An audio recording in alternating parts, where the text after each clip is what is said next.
The lace at her throat was brittle and cold.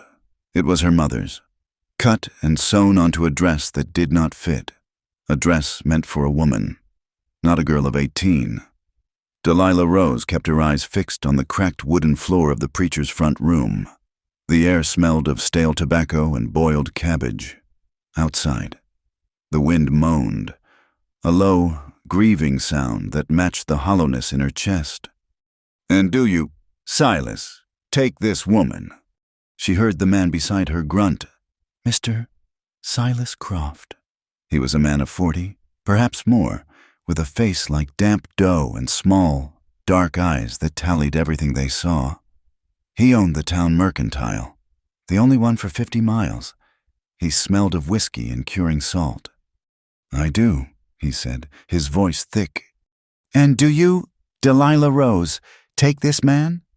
She felt her stepfather's hand tighten on her arm. Elias Thorne stood behind her, a thin, hard man whose piety barely hid the greed in his gaze. This was his arrangement. He had sold her for the price of his debts to Mr. Croft, a sum settled with a handshake in this ceremony. Silence stretched. The preacher cleared his throat, impatient. "Girl," Elias hissed, his fingers digging into her skin. Delilah's throat felt packed with dust. She looked up, just once, at the watery eyes of Mr. Croft. He was not smiling. He was waiting, as one waits for a delivery of freight. "I will," she whispered. The words tasted like ash. The preacher mumbled the remaining words.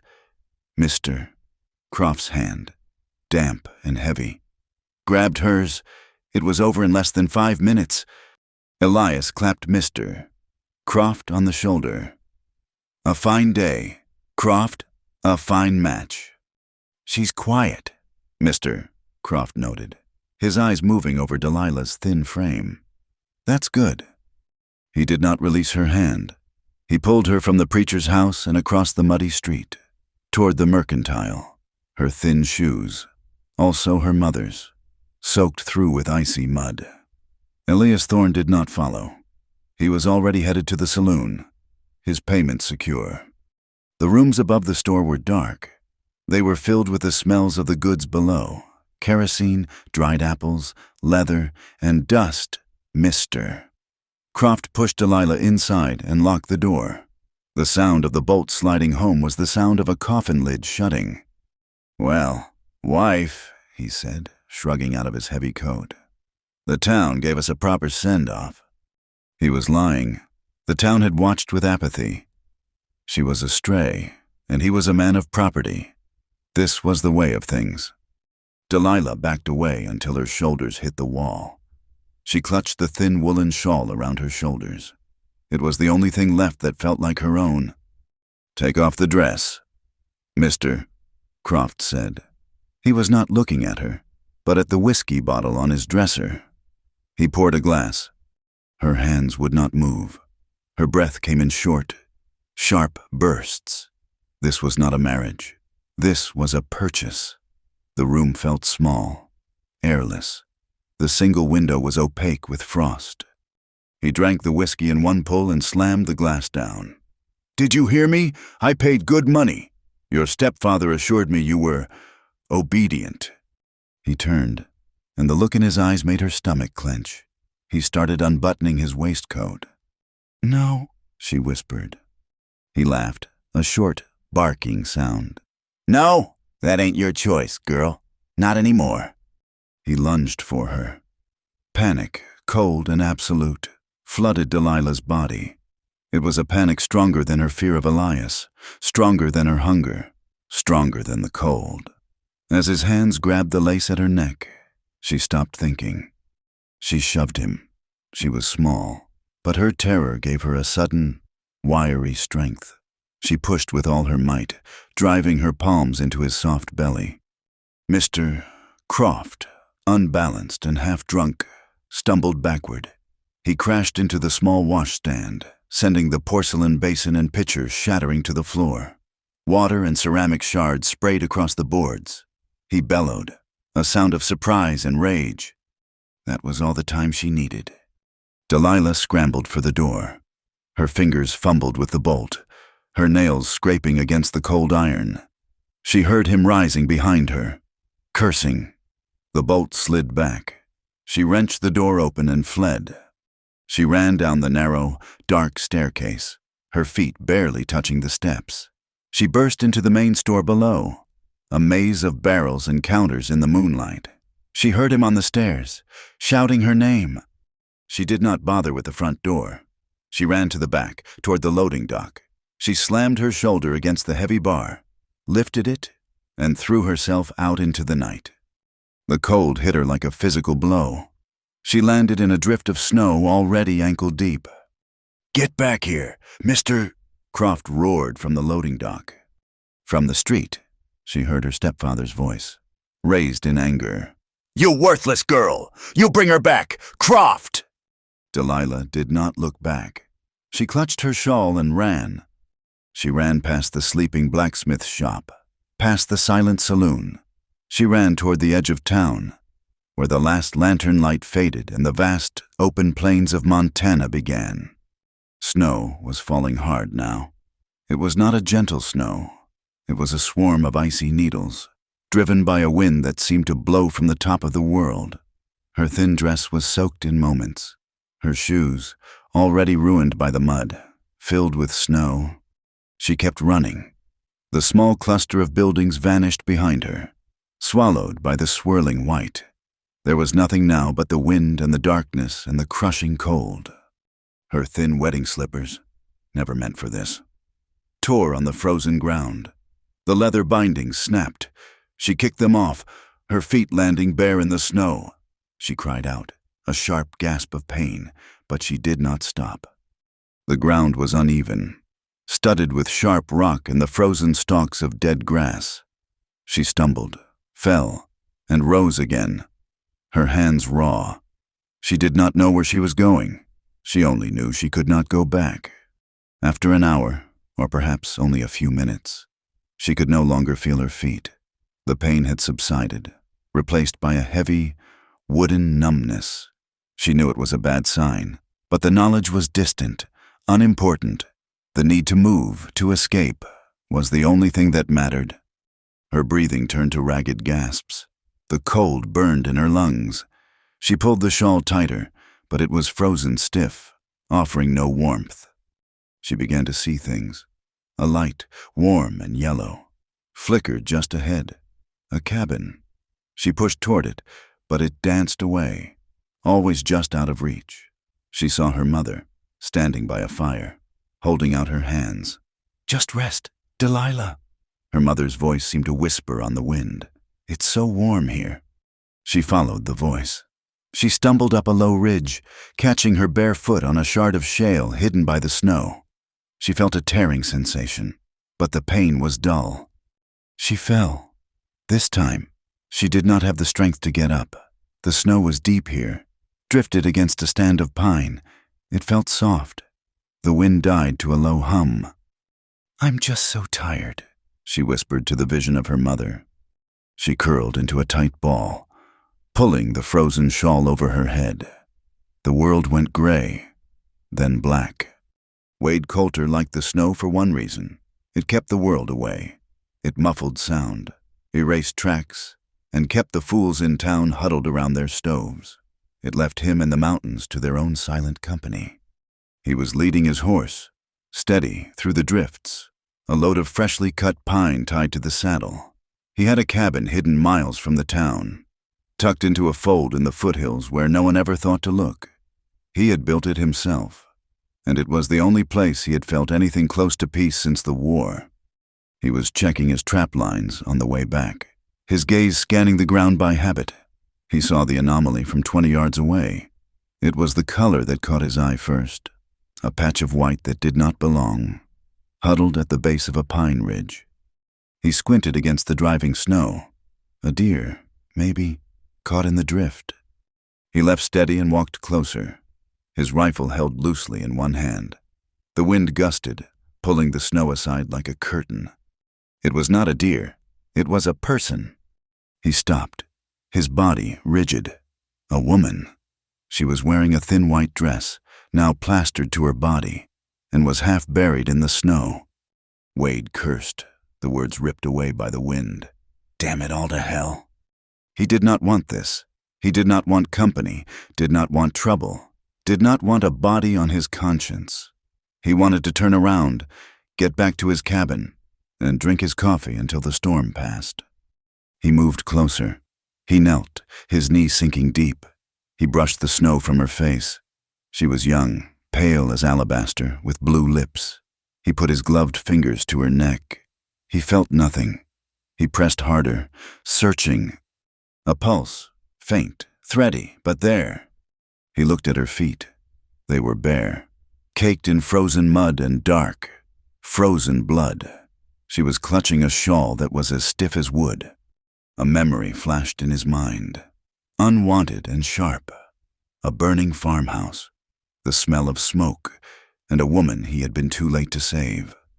He cursed again, a sound of pure frustration. He could not leave her. He hated that he could not. With a grunt, he slipped his arms beneath her. She weighed almost nothing. He lifted her easily. She did not stir. He carried her to his horse, maneuvering her limp body across the saddle, in front of his load of wood. He untied his bedroll and wrapped it around her as best he could, securing her with a length of rope. "Come on, steady," he muttered, grabbing the reins. The journey back was slow. The snow was deepening, and the horse struggled through the drifts. Wade walked ahead, breaking the trail, his head down against the wind. He could feel the cold seeping into the small body slung over his saddle. He walked faster. His cabin was small, built of thick logs he had cut himself, with a low roof and a stone chimney that belched gray smoke. It was a fortress. He got her inside, cut the rope, and laid her on the floor by the hearth. The sudden warmth of the room fogged the air. He stripped off his gloves and coat, his mind working with a grim efficiency. He lit 2 more lanterns. He heated water in the big kettle. The frozen dress was impossible to unbutton. He took his hunting knife and slit it, sleeve to hem, peeling the icy fabric away from her skin. He didn't look at her as a woman. He looked at her as a problem to be solved. He tossed the ruined dress aside and wrapped her in his thickest wool blankets. Then he looked at her feet. They were a mess of blue and purple, cut to ribbons. The blood was frozen. He grit his teeth. He got the warm water and a rag. He spent the next hour cleaning the wounds, his touch surprisingly gentle for such a large man. He found shards of rock and splinters of wood. When he was done, he wrapped her feet in clean rags smeared with pine pitch salve. He didn't know what to do with her. She couldn't stay on the floor. He looked at his cot, his only piece of furniture besides a table and 2 chairs. With a sigh of resignation, he lifted her and placed her on it, pulling every quilt he owned over her. He found one of his own clean wool shirts, worn soft, and laid it by the fire to warm. If she woke, she would need it. He sat at the table, pouring himself a cup of scalding coffee. He stared at the girl in his bed. She looked like a drowned child. He drank the coffee and waited, deeply, profoundly uncomfortable with the woman who had invaded his silence. Delilah woke to warmth. The sensation was so foreign that it terrified her. Her first thought was that she was dead. Her second was that she was back in Mr. Croft's room, that he had caught her, that the cold had just been a terrible dream. She opened her eyes. The light was dim, golden. She smelled wood smoke, coffee, and something else, pine and cured leather. She was under a mountain of quilts. She was in a small, rough-hewn room, a log cabin. She tried to sit up, but a bolt of agony shot through her feet.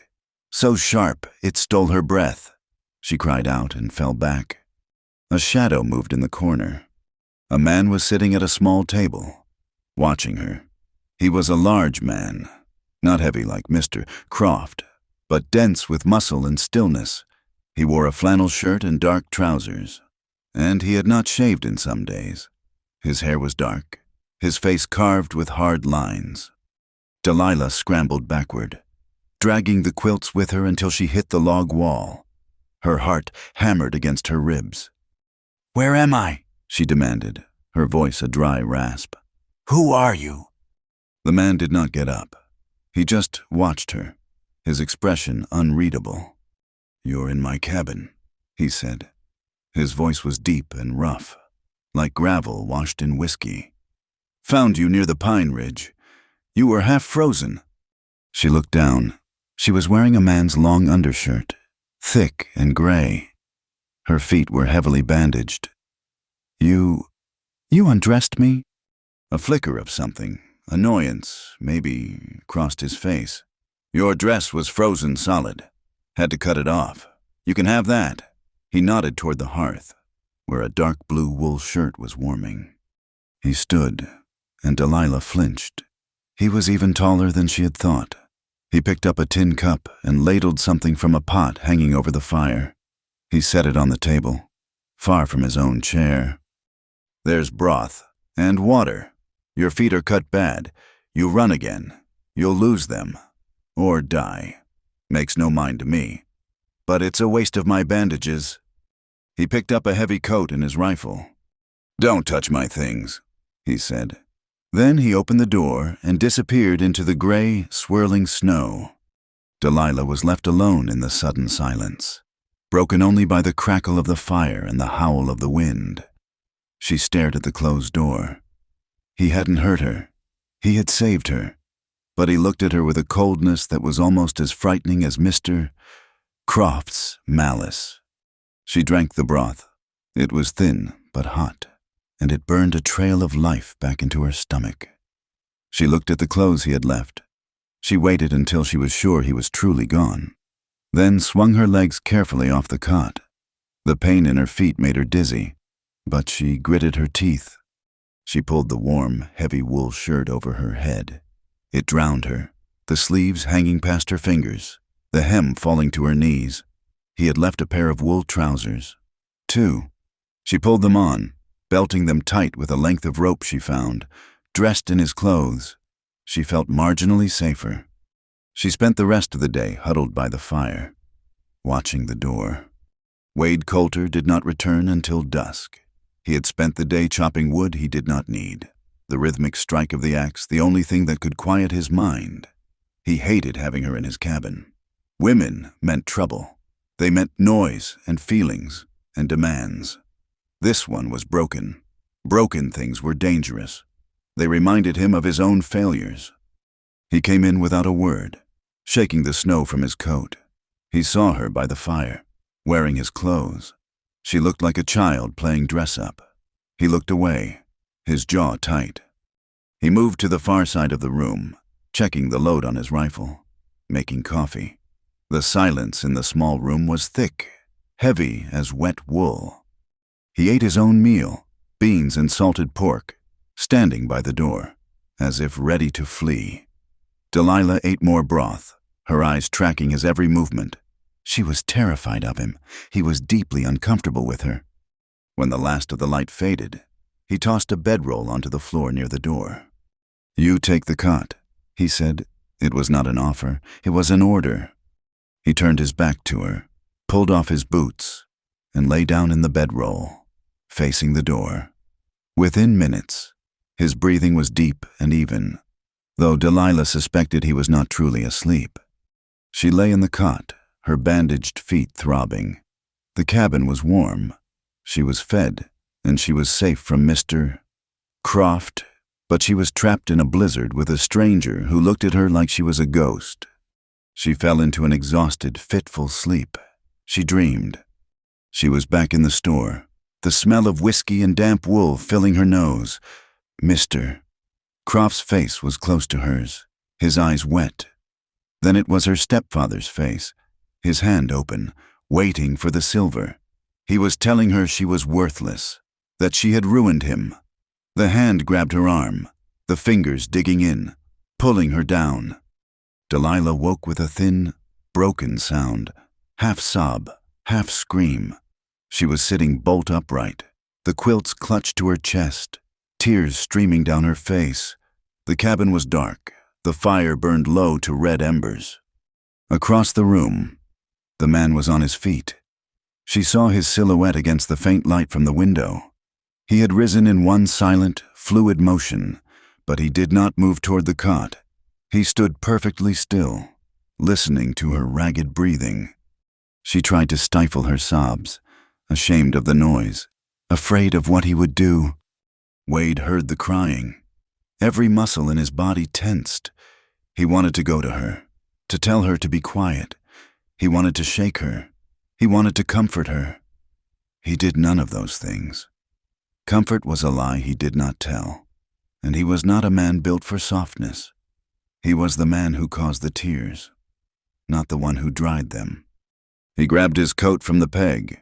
He picked up his hunting knife and the whetstone from the shelf. He opened the door and stepped out onto the small porch, into the heart of the swirling snowstorm. The wind clawed at him, but he ignored it. Delilah, shivering in the cot, watched the door close. She was alone again. She pulled the quilts over her head, listening to the storm. After a moment, another sound joined the wind. It was a rhythmic, metallic scrape. Outside in the darkness, Wade Coulter stood against the storm, methodically pulling the whetstone across the steel blade. Scrape, scrape, scrape! It was a sound of anger and control, a sound to drown out the memory of a farmhouse burning, and the new, terrible sound of a woman crying in his bed. The morning light was a dull, gray smear against the single frosted window. The wind had not died. It had grown, shifting from a moan to a high, vicious shriek. The snow was no longer falling. It was moving sideways, a solid wall of white that erased the world. Wade Coulter came in just after dawn, his shoulders and hat thick with snow. He kicked the door shut, and the heavy thud of the bar falling into place sealed the cabin. Delilah, who had been watching him from the cot, flinched at the sound.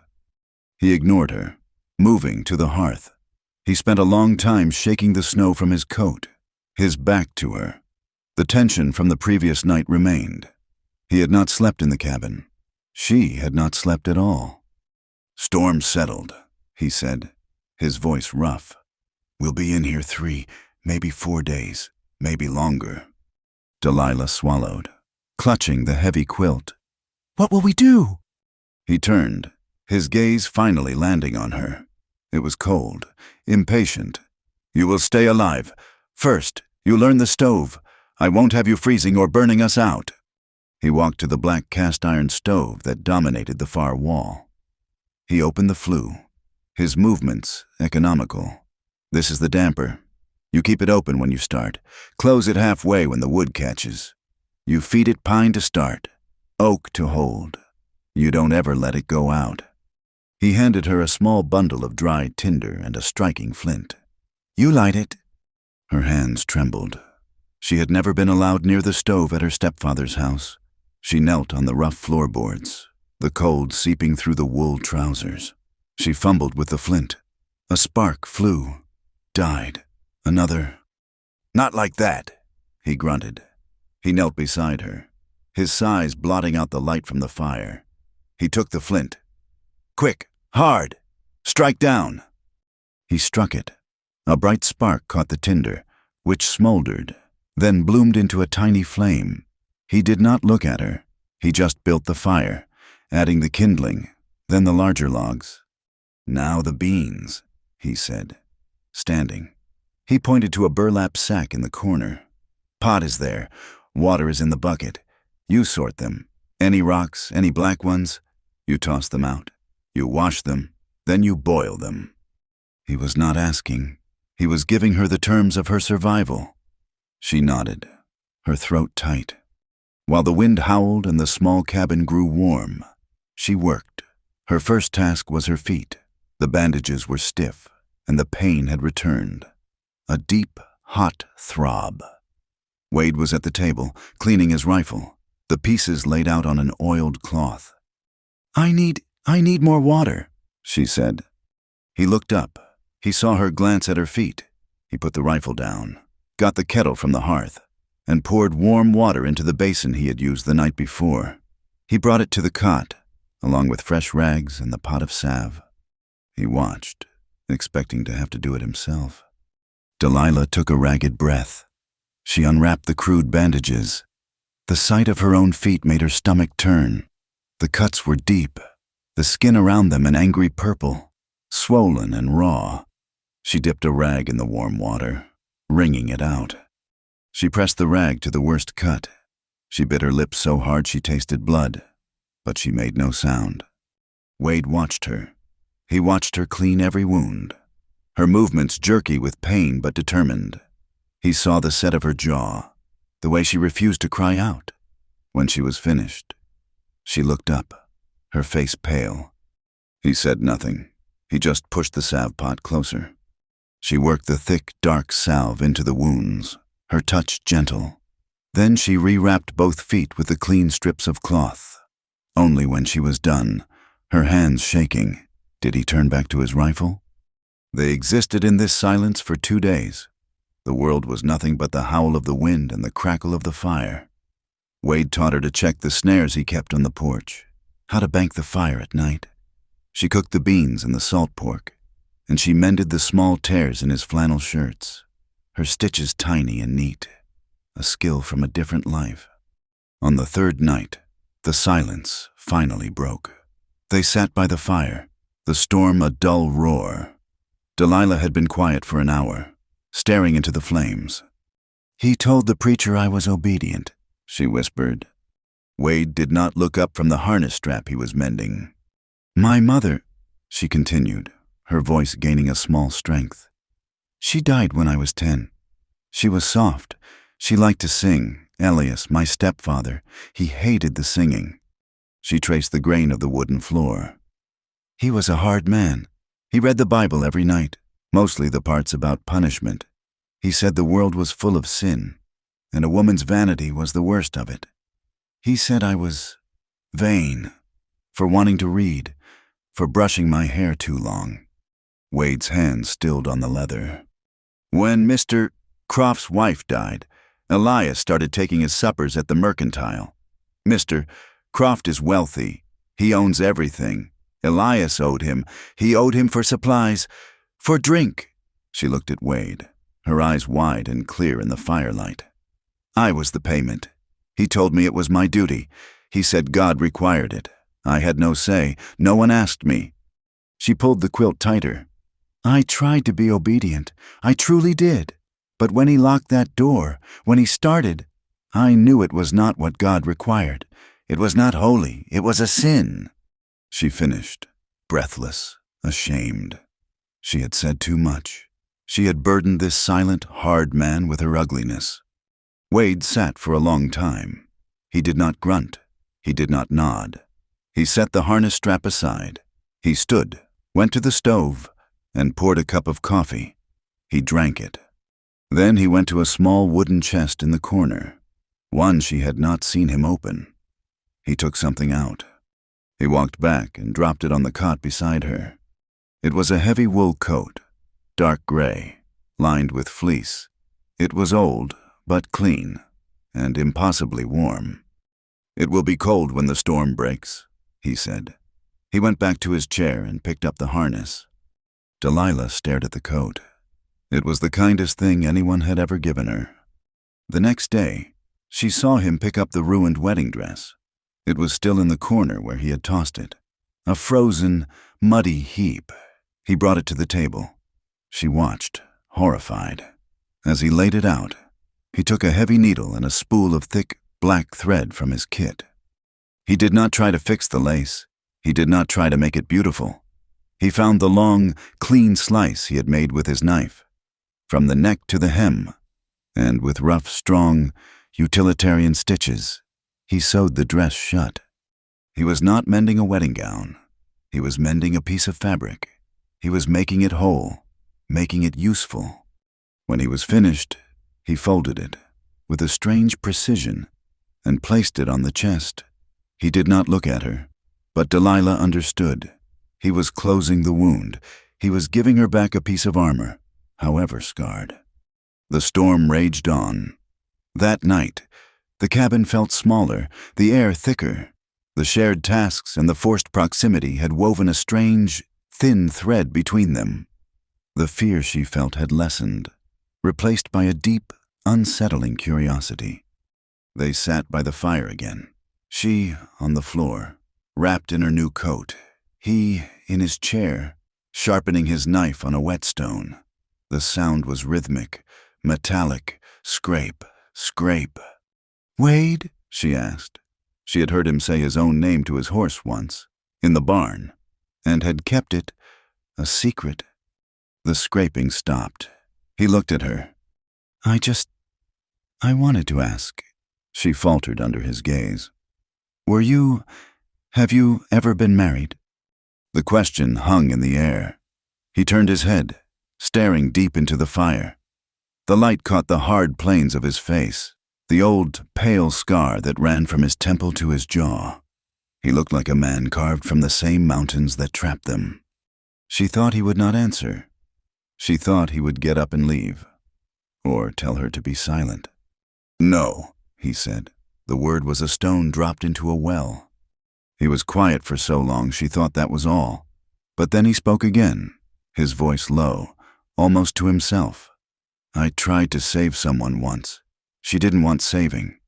He said it with such finality, such bitterness, that Delilah knew it was a door slamming shut. He was talking about a woman he had loved, who had rejected him, or who had been lost. She felt a pang of sorrow for him, a man so clearly defined by his failures. "You saved me," she whispered. She had not meant to say it. The words just came out. You didn't have to. You could have left me out there. I know you wanted to." He looked at her, his eyes dark, unreadable. She felt a desperate, aching need to make him understand, to show him that this one thing, this one act, was not a failure. She was sitting near his chair. She reached out, her hand trembling, and laid it softly on the back of his, the one that rested on his knee, the knuckles white. His skin was rough, calloused, and hot. A jolt, sharp and clean as the striking flint, shot up her arm. It was not a gentle feeling. It was a shock. It was the first human touch she had felt in her life that was not a precursor to pain. Wade's entire body went rigid. He stopped breathing. His head snapped toward her. His eyes, which had been distant and cold, were now blazing. He looked at her hand on his, as if it were a snake that had just bitten him. The air in the cabin crackled. The space between them, once a frozen gulf, was now a roaring fire. He could smell the soap on her skin, the clean scent of her hair. She could feel the raw, coiled power in him, held back by the thinnest thread. She gasped and pulled her hand away, as if burned. But the damage was done. Wade stood up. He did not just stand. He exploded from the chair, sending it scraping back onto the floor. He was breathing hard, his hands clenched into fists at his sides. He looked at her, not with anger, but with a kind of raw terror. "Don't," he said. The word was a rasp, torn from his throat. Delilah shrank back, pulling her knees to her chest. "I'm sorry. I just wanted to thank you." "I don't need thanks," he snarled. He was backing away, toward the door, as if she were the one who was dangerous. He grabbed his heavy coat from the peg. It was the coat he wore in the worst blizzards. "Wade, no!" she cried, scrambling to her feet. "The storm! You cannot go out!" "I sleep in the barn," he said, jamming his feet into his boots. He did not bother with the laces. He grabbed his rifle. "Stay inside," he commanded. "Bolt the door. Do not open it." He wrenched the door open. The storm lunged into the room, a screaming vortex of ice and wind that sent embers scattering from the hearth. He plunged into the white darkness and slammed the door behind him. Delilah ran to the door, her bandaged feet screaming in protest. She slid the heavy wooden bar into place. She was safe. She was locked in, and she was alone. The barn was frigid, the wind finding every crack in the old wood. Wade did not light a lantern. He did not need one. He stumbled through the darkness to the stall that held his horse. Steady whinnied, a low, nervous sound, sensing the agitation in the man. Wade leaned his forehead against the rough-hewn wood of the stall, his rifle slipping from his numb fingers. He was shaking. Not from the cold. He was shaking from that one simple touch. Her hand. It had been so light, so warm. He slid down the wall, sinking into the hay. He put his head in his hands. He had not lied. He had tried to save someone. But it was not a woman he had loved. It was a woman he had killed. The memory, always waiting, took him. The war. The raid on the settlement in Kansas. They were told it was a nest of sympathizers. They were told to burn it. He remembered the fire, the smell of pine and hay and burning flesh. He saw the farmhouse, the one he had lit himself, and in the upstairs window, a woman. She was holding a child. He had stopped, horrified at his work. "Jump!" he had screamed at her. "I'll catch you." The woman had just stared at him. She stared with a hatred so pure it had burned him more than the flames. She did not scream for help. She did not try to run. She held her child, and she cursed his name. She cursed him as a butcher, as a godless animal. She clutched her child, turned her back on the window, and walked into the heart of the fire. She had not wanted saving. She had chosen death over rescue by a man like him. He could still hear her scream. It was a sound that lived in his bones. It was the same scream he had heard in Delilah's nightmare. He looked at his own hands, dark shapes in the gloom. They were stained. They were built for killing, for burning, for destroying. And that girl, that child in his cabin, had touched him. She had looked at him with gratitude, with innocence. Wade Coulter buried his face in the musty hay. He was not a savior. He was the fire. And if he let her, if he let himself feel that jolt again, he would burn her alive. The world was born new. For 4 days, there had been only the sound of the wind, a high, thin scream that seemed to come from inside the skull. On the 5th morning, Delilah woke to an absolute, deafening silence. The fire in the stove was low, the cabin was cold, and the window was not gray, but a brilliant, blinding white. She heard the sound of the bar being lifted from the outside. Wade had unblocked it. The door creaked open, and a column of light, sharp as a blade, cut across the floor. Wade stood in the opening, a dark silhouette against the impossible brightness. He did not look at her. He just breathed in the new air. "It broke," he said. Delilah slid off the cot. Her feet, still wrapped, protested, but the sharp agony had dulled to a deep, heavy throb. She pulled on the fleece-lined coat he had given her and limped to the doorway. The sight stole her breath. The world was buried.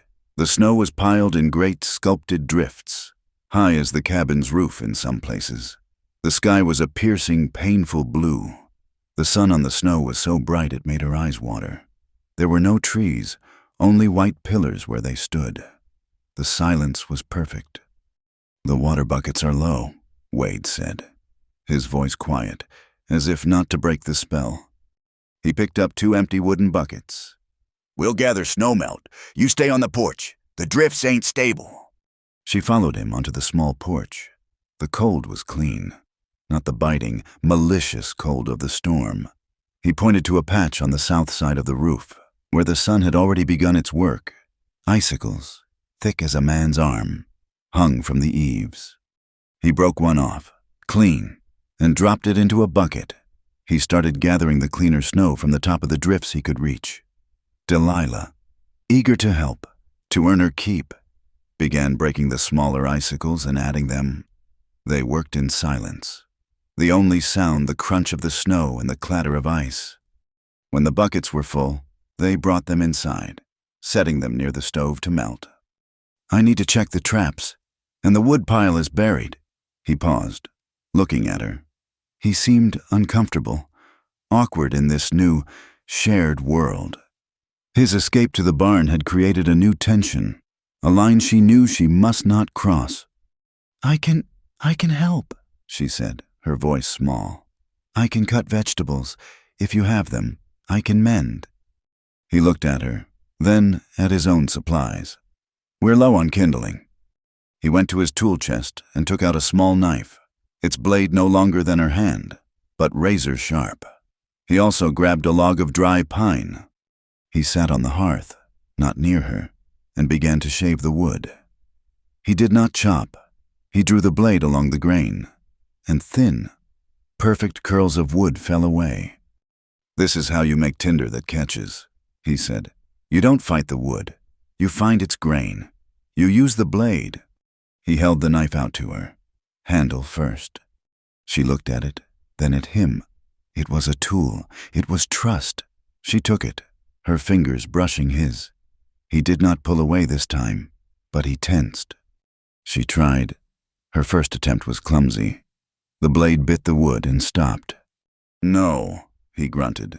"Let the knife do the work. Your wrist, not your arm." He put his hand over hers. His calloused, hard fingers closed over her knuckles. He was not touching her. He was guiding the tool. But his heat enveloped her hand. He drew it down the wood. A perfect curl of pine sprang up. "Like that," he said. He released her hand immediately, as if he had touched the hot stove. He stood and grabbed his coat. "Don't cut yourself." He left.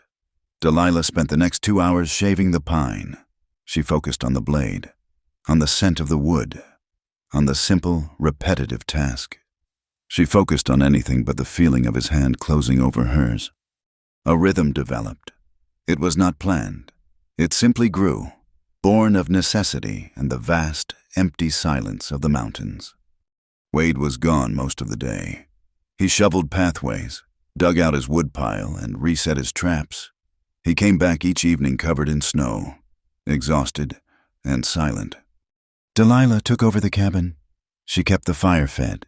She boiled the water. She learned to sort the beans and the dried corn. She cleaned the cabin with a ferocity, sweeping the floor, scrubbing the few pots until they shone.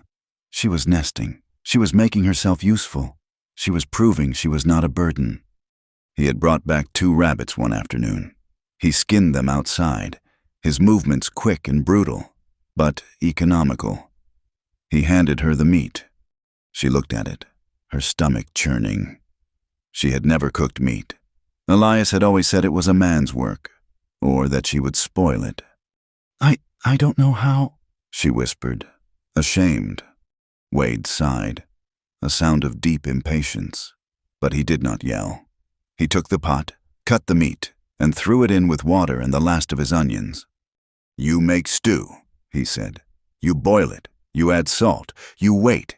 It ain't complicated." He left her with it. She tended the pot as if it were a bomb. She was terrified of failing. She added more salt. She kept the fire roaring hot. When he came back hours later, the cabin was filled with a thick, acrid smell.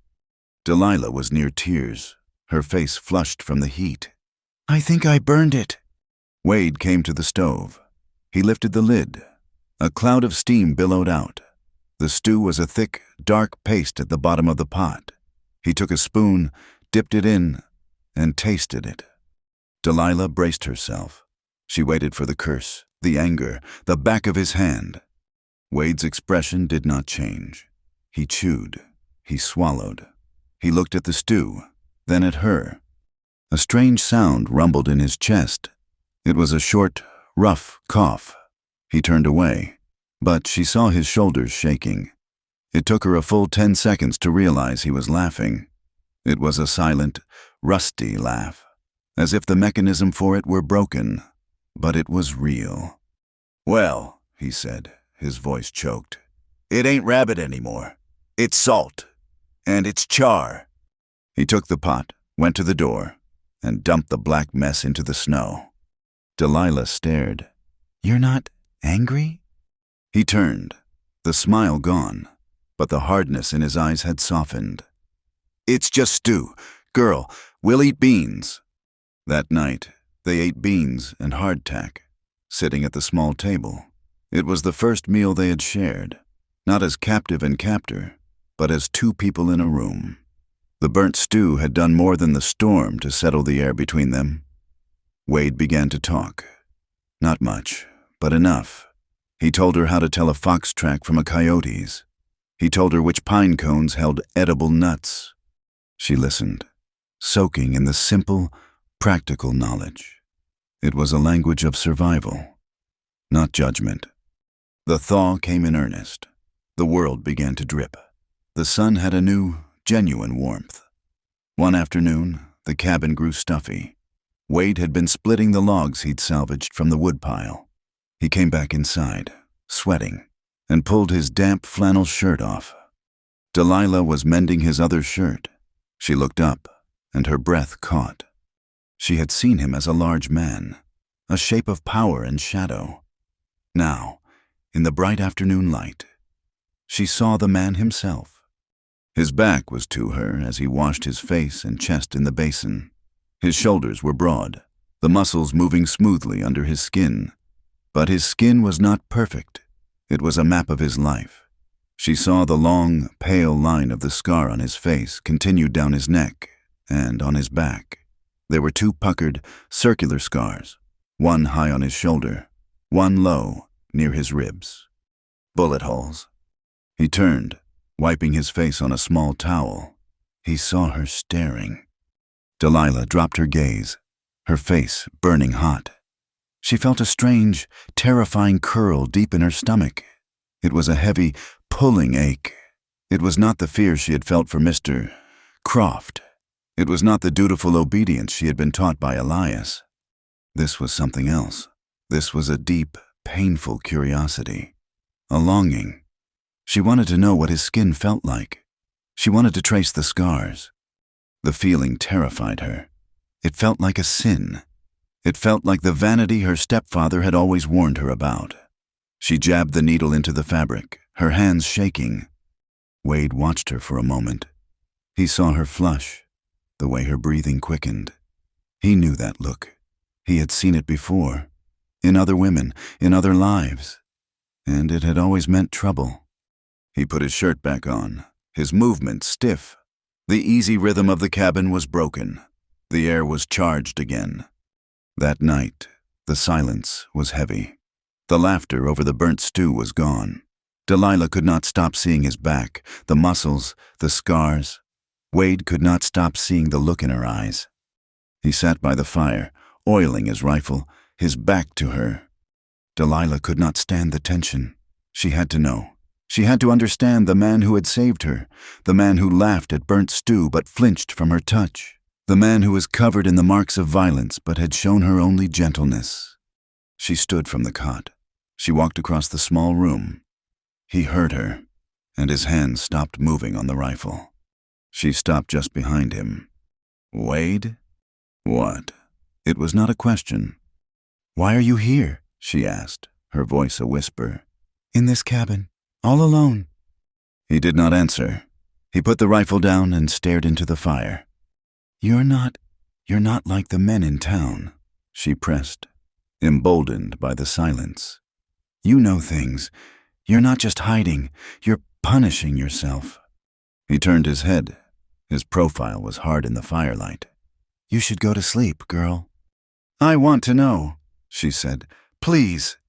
He let out a long breath, a sound of utter weariness. He had carried this for so long, a heavy stone in his gut. And now, this slip of a girl was asking to lift it. "I was a soldier," he said, his voice flat. "For the Union." He paused. She waited. "We were in Kansas, near the end. We were chasing raiders. We got word they were holed up in a settler camp, that the settlers were arming them, feeding them. The command came down." He picked up a piece of kindling and stared at it. "We were ordered to burn it, to leave nothing." Delilah put her hand over her mouth. "It was just a small place," Wade said, his voice hollow. "Farmhouses, a small church. We rode in at dusk. They didn't even have guards posted. They were farmers. They had women, children." He snapped the kindling in two, his large hands crushing the wood. "My detail took the biggest house. We were told to clear it and light it. I lit the fire myself." He turned to look at her. His eyes were not cold now. They were burning. They were filled with a terrible, ancient pain. I saw her in the window. A woman. She was holding a baby. She looked at me. She didn't scream. She just looked at me. He was back there. He was back in the smoke, in the fire. I tried to. I told her to jump, but she just stood there. She looked at me like I was the devil, and she walked back into the fire. He tossed the broken wood into the flames. She was right. I didn't leave the army. I ran until I found a place where I couldn't hurt anyone else, a place where I couldn't light any more fires. I haven't forgiven myself. I never will. The cabin was silent, save for the crackle of the fire. Delilah's eyes were full of tears, but not for the woman. For him. She understood, in a way he never could, what it meant to be ordered, what it meant to have no choice. She moved from behind his chair and slowly knelt on the hearth. In front of him, the air was charged, electric with his confession. She wanted to touch him. She wanted to heal him. She reached out, just as she had in the storm. She laid her hand on his knee. This time, it was not an accident. He flinched, his whole body recoiling. "Wade," she whispered. "I just want to feel safe with someone." The words undid him. He looked at her, kneeling before him, her eyes shining with tears, her face open, vulnerable. She was not accusing him. She was asking him for comfort. "Delilah," he rasped. I'm not the man you think I am. I am not safe. I am not the kind of man you are meant to want." She didn't listen. She saw the pain in his eyes, the self-loathing, and she saw the good man underneath, the man who had carried her from the snow, the man who had laughed at her cooking. She leaned in, trembling. She was terrified, of him, of herself, but she did it. She leaned in and rested her forehead against his chest. She could feel the frantic hammering of his heart. He did not move away. She raised her head. She looked at his mouth. She leaned in further, her eyes closing. He met her. It was not a kiss of passion. It was a kiss of collision. It was tender, hesitant, and desperate. His lips were rough, his beard scratching her chin, but the kiss itself was gentle. It was a question. It was a surrender. Her body, which had known only cold and fear, bloomed with a heat that was terrifying. It was a deep, liquid warmth that started in her stomach and spread to her limbs. She pulled back, her breath a gasp. "It's my first," she whispered, the confession tumbling out. "My first kiss." She looked at him, her eyes wide. "It hurt so much," she said, her voice breaking. "Running away, my feet, I thought I would die. It hurt more than it does now." She was connecting everything. Her pain, her fear, her rescue. This new blazing feeling. That broke him. The warning in his eyes was consumed by a raw, desperate yearning. He saw her pain.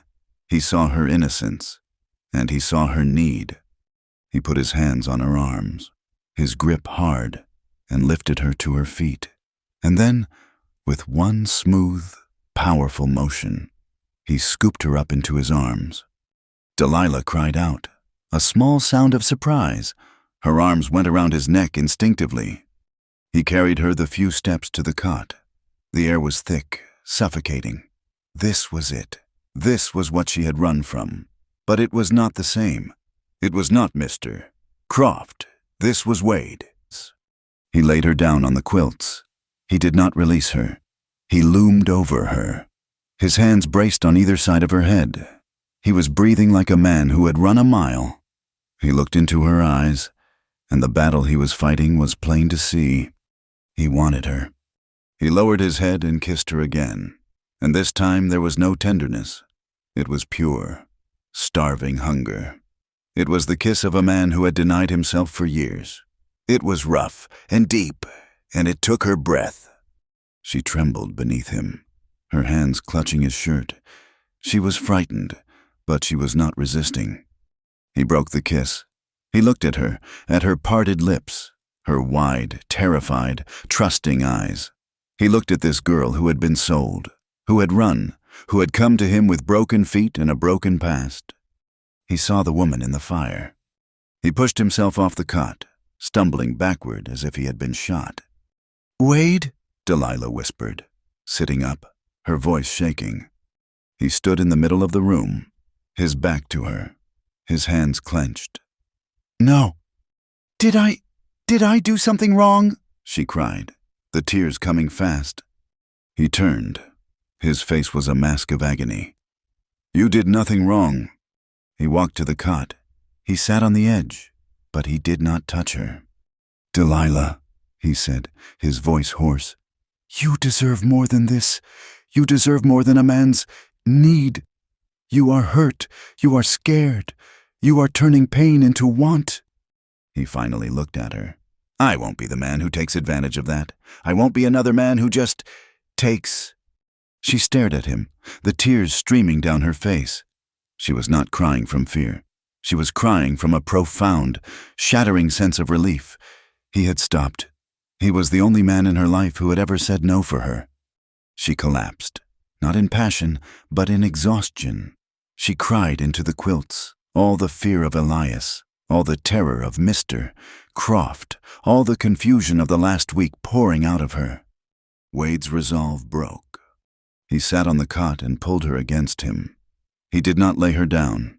He just pulled her onto his lap, his arms wrapping around her as she sobbed. He held her, fully clothed, rocking her gently, his hand stroking her hair.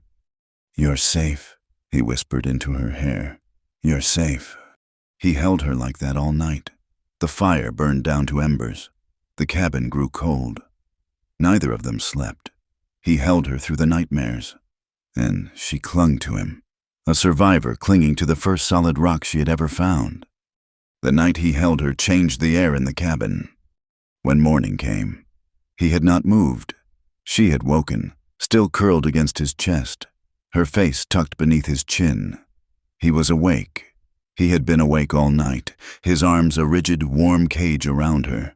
The moment she stirred, he had released her, his movements stiff, as if his muscles had locked. "The floor is cold," he said, his voice a rasp. "You should stay in the cot." He had risen and gone out to the barn, back to his own space, leaving her with the scent of pine and worn wool on her skin, and a confusion that was heavier than the quilts. But the coldness was gone. The hard, sharp edge of him had been blunted. He still slept in the barn, but when he was in the cabin, he spoke to her. He did not sit with his back to her. He sat at the table, and he watched her as she worked. Spring arrived not as a gentle guest, but as a muddy, violent thaw. The world, silent for so long, was now filled with the sound of roaring water.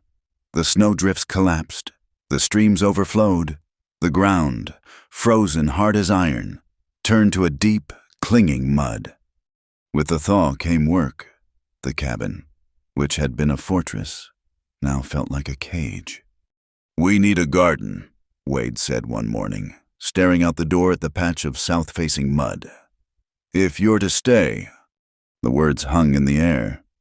"If you're to stay." Delilah looked up from the shirt she was mending. "I can help. I know some about gardens. My mother had one." He nodded, a short, sharp motion. "We need to turn the soil, but it's too wet. We'll build a raised bed." For the next week, they worked. It was a new rhythm. He taught her how to use a small handsaw, how to measure the boards he had salvaged from a collapsed portion of the barn.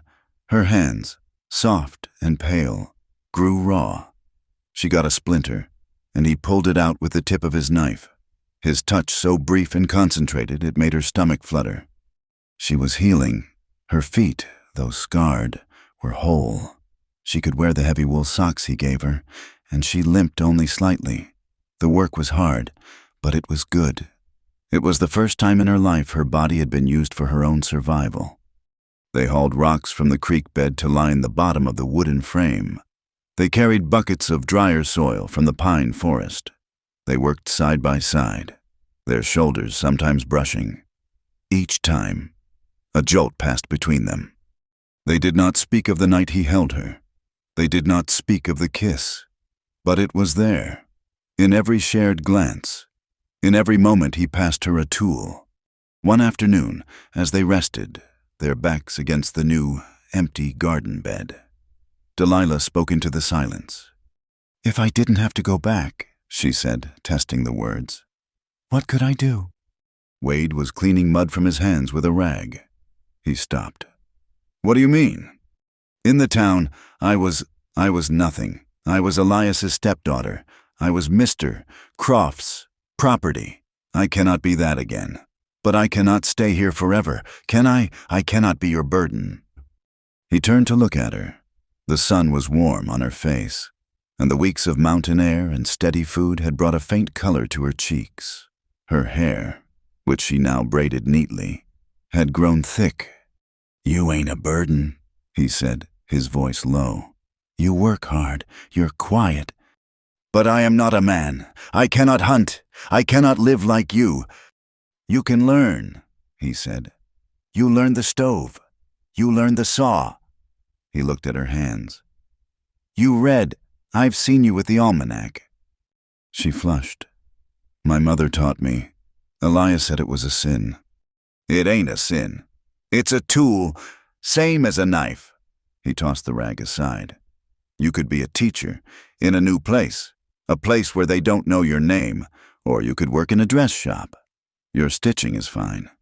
Finer than any I've seen." Delilah stared at him. He spoke of her as if she were a person of value, as if she had skills, a future. She had never once considered it. "But I have no money," she whispered. "I have nothing." "You have your hands," he said, standing up. "You have your mind. That ain't nothing." He offered her a hand to help her up. She took it, and his grip was strong and warm, and he did not let go for a moment longer than he had to. The hope was a fragile thing, like the first green shoots of the false hellebore. It was beautiful, and it was poison, because it was not real. A week later, the mud had dried enough for a ride. The supplies were gone. The flour sack was empty. The coffee tin was empty. The salt was gone. "I have to go to town," Wade said at breakfast. Delilah's spoon clattered into her bowl. The blood drained from her face. "Town," she repeated. "We need supplies. I have pelts to trade." He would not meet her eyes. "It's 10 miles. I will be gone the day." "He is there," she whispered. "Mr.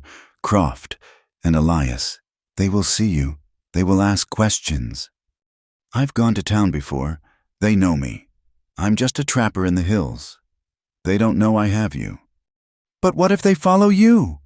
The panic she had kept at bay for weeks came flooding back, cold and sharp. "What if you don't come back?" He stood and put on his heavy coat. He took his rifle from the rack. He checked the load. He then took his pistol from its holster and laid it on the table. "You know how this works," he said, his voice flat. He had shown her, weeks ago, how to load and fire it. She had hated the cold, heavy feel of it. "You bolt the door after me," he said. "You don't open it, not for anyone, not even if you think it's me. You wait until I give the signal." He had a low, 2-note whistle, like a mountain bird. "I don't care about the supplies," she said, her voice shaking. "We can eat rabbit. Please, don't go." "We need salt, Delilah, for the meat, and flour." He looked at her, his face hard, but his eyes were pained. "I will be back before dark." He left. She ran to the door, slid the heavy bar into place, and leaned against it, her heart hammering. The cabin, her sanctuary, was now a prison, and it was empty. She spent the day in a haze of terror. She tried to work. She cleaned the cabin again. She sharpened the small knife. She went outside to the garden bed. But the silence of the mountains was no longer peaceful. It was threatening. Every snap of a twig was Elias. Every shadow was Mr. Croft. She went back inside and sat on the cot, the heavy pistol in her lap. She watched the sun move across the floor. It was the longest day of her life. Wade rode into the small, muddy valley that held the town. He hated this. He hated the smells of coal smoke and cheap whiskey. He hated the looks from the men who lounged on the boardwalk. He tied steady outside the mercantile. Mr. Silas Croft's name painted in large, faded letters above the door. He took his bundle of pelts and went inside. The store was dim. A young man he didn't recognize was behind the counter. "Looking for Croft," Wade said, dropping the pelts. "Mr. Croft is busy," the young man said, eyeing Wade's rough clothes. "I can handle a trade. I need flour, salt, coffee, kerosene, and bacon." The clerk began to measure out the goods, weighing them against the value of the furs. Wade kept his head down, his gaze sweeping the store. "Quiet day," Wade grunted, trying to sound casual. "Too quiet," the clerk said. "Town's been on edge." "Oh?" "Yeah, Mr. Croft's new wife. You hear about that?" Wade's blood went cold. "No." "Ran off," the clerk whispered, leaning in. "Same night as the wedding. Just took off into the blizzard. Everyone thought she was dead. But Elias Thorne, her stepfather, he's saying different." Wade's hand drifted toward the pistol on his hip. "What's he saying?" "Says she was a thief. Says she plotted it. Stole Croft's savings from the cash box before she ran. Near $200. He says Croft is mad as a hornet. He's put up a reward, and Elias is telling everyone she's a whore and a criminal. They got a man out looking for her, a bounty man." Wade's face was a mask of stone. A thief. They had made her a criminal. It wasn't just about bringing a wife back. It was about a reward. It was about a hanging. "Damn," Wade muttered. He paid the difference for his supplies, his mind racing. He needed one more thing. He left the mercantile and went to the small, clapboard house at the end of the street, where a widow sold goods from her front room. He bought a pair of sturdy leather boots, small enough for a woman, and a dress of dark blue calico. He paid in silver. He did not care about the cost. He rode out of town, not looking back. He rode hard. The world had closed in. Time was not running out. It was gone. Delilah saw him at the edge of the clearing. He did not whistle. He just appeared, a dark shape on his horse, riding fast. She fumbled with the bar, her hands shaking, and threw the door open. She ran out onto the porch, not caring about the mud. He swung down from the saddle, his face a grim, gray mask. He looked exhausted. He looked shaken. "Wade?" she whispered. He just pushed past her, carrying the sacks. He dropped them on the floor. "You were right," he said, his voice rough. "They're looking for you." "Mr. Croft?" "And Elias." He turned to face her. "He's telling people you're a thief, that you stole money from Croft." Delilah's world tilted. "What? No, I stole nothing. I ran with nothing, just my shawl." "I know," Wade said. "But it means they ain't just looking for a runaway wife. They're hunting a criminal. There's a reward." She sank onto the cot, her legs giving way. A reward. They would hang her. She looked at Wade, her eyes wide with a new, terrible fear. "They will find me," she said. "And they will find you. They will say you helped me. They will hang you, too." She stood up, frantic. "I have to go. I have to leave. I will bring them down on you." "Be quiet," he commanded. His voice wasn't angry. It was sharp, cutting through her panic. "You ain't going anywhere. Not tonight. You wouldn't last an hour." He went back outside and returned with a parcel wrapped in brown paper. He dropped it on the cot in front of her. She looked at it, confused. Her hands trembled as she untied the string.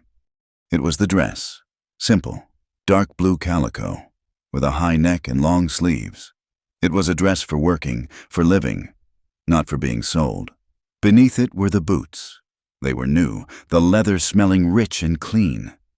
Delilah lifted the dress, holding it to her chest. She looked at the boots, built to walk, to run, to be free. No one had ever given her a gift, not a real one. Elias had given her scraps. Mister. Croft had given her a shackle. Wade had given her armor.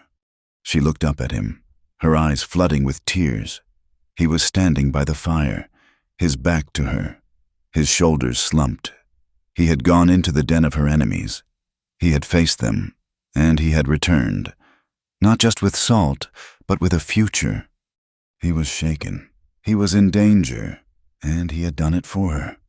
The tears that fell were not tears of fear. They were tears of a profound, aching realization. That night, the air was different. The threat was no longer a distant possibility. It was a breathing thing, just outside the door. They ate their meal of fresh bread and bacon in silence. Every word that could be said had been said. Wade took his bedroll and laid it on the floor. As he had the night he held her, he sat, his back against the wall, and began to clean his rifle. He was preparing for a war. Delilah watched him. She watched his large, scarred hands move over the metal, his movements precise, economical. He was a man of violence. He was the gentlest man she had ever known. He was a killer, and he was her savior. She had been a thing, a commodity, a runaway, a thief. In his eyes, she was a woman. She stood from the cot. He did not look up, but his hands stilled. The cabin was lit only by the low fire. She moved to the basin and poured water. She washed her face. She washed her hands. She unbraided her hair, letting it fall over her shoulders. She turned to face him. He was watching her now, his eyes dark, his face tight in the shadows. She put her hands to the buttons of the wool shirt she wore, the one that belonged to him. Slowly, one by one, she undid them. She pulled the shirt from her shoulders, letting it fall to the floor. She stood before him in her thin linen shift. She heard him take a sharp, ragged breath. She walked across the cold floor until she stood over him. He looked up at her, his face a mask of agony and a desire so deep it terrified her. "Delilah," he rasped, a warning. "Don't." "Last time," she whispered, her voice shaking but clear. "I was afraid, and I was in pain, and you were right. I was turning it into something else." She knelt in front of him, on his bedroll. She was so close she could feel the heat radiating from his body. "I am not afraid tonight," she said. "And I am not in pain. This is not for gratitude. This is not for protection." She reached out and laid her hand on his chest, over his heart. She felt it hammer against her palm. "This is my choice." He closed his eyes. A tremor ran through his entire body. He did not speak. He did not move. He was giving her the silence, letting her lead. She leaned in and kissed him. It was not the clumsy, desperate kiss of their first encounter. It was slow. It was tender. It was a question, and it was an answer. He did not pull her or grab her. He opened his mouth to her, and his kiss was one of surrender. When she pulled back, his eyes were open. The battle was over. The yearning had won. His hands, which had been clenched at his sides, came up. They trembled. He did not touch her body. He cupped her face, his rough thumbs stroking her cheekbones as if she were made of fragile glass. "This," he started, his voice thick. "This ain't what you think." "It is what I choose," she said again. He kissed her then, a deep, searching kiss that held all the loneliness of his life. He eased her down onto the bedroll, pulling the quilts over them, shielding them from the cold. He undressed her slowly, his gaze reverent. His fingers traced the line of her collarbone, her ribs. He saw the faint, pale scar on her shoulder, a thin line from a switch Elias had used years ago. He leaned down and pressed his lips to it. Delilah gasped, a sob catching in her throat. He kissed the new, puckered scars on her feet. He kissed the calluses on her palms from the work they had done. He was honoring her, all the parts of her that had been broken, all the parts that had healed. She trembled when he was bare beside her, the heat of his skin a shock. She had never seen a man not like this. He saw her fear, the slight tensing of her body. He stopped. "I can stop," he whispered, his forehead resting against hers. "You just say the word." "It's not that," she whispered. I'm afraid. It will. I was told it hurts." "It might," he said, his voice raw with honesty. "The first time. But it ain't meant to be just that. I will be gentle. I won't rush." He kissed her eyelids. You tell me if I... You just tell me." He was slow. He was patient. He moved with a tenderness that was excruciating. He taught her body a new language, one that was not about obedience or fear, but about discovery. When he finally joined with her, she cried out, a sharp, brief sound. It did hurt, a sharp, tearing pain. He froze instantly, his whole body rigid above her. "Delilah?" She opened her eyes, tears spilling onto her temples, but she was not looking at him in terror. She was looking at him with a raw, profound trust. "It's all right," she whispered. Don't leave me." He did not move. He just held himself above her, letting her body adjust, letting the pain fade. He kissed her, deeply, a kiss that poured all of his own pent-up pain and loneliness into her. And the pain did fade. It melted, replaced by a strange, stretching, full sensation. It was replaced by the heat of his skin, the solid, protective weight of him. It was replaced by the overwhelming, spiritual rightness of being held by this man. He began to move, slowly, a rhythm as old as the mountains. She clung to him, her hands on his scarred back, her legs tangled with his. This was not a sin. This was not a sale. This was a claiming. She let her own pain melt into his. She let the memory of Elias and Croft be burned away by the clean fire of this man. He trembled, his control breaking, and he buried his face in her hair, his body arching, a low groan torn from his chest. She held him as he had held her, as he found a release that was as much agony as it was relief. They lay tangled in the quilts for a long time. The only sound was the fire and their breathing. Delilah had her head on his chest. His heart was finally slowing. He stroked her hair, his hand heavy, his touch still shaking. "Wade," she whispered into the darkness. He kissed the top of her head.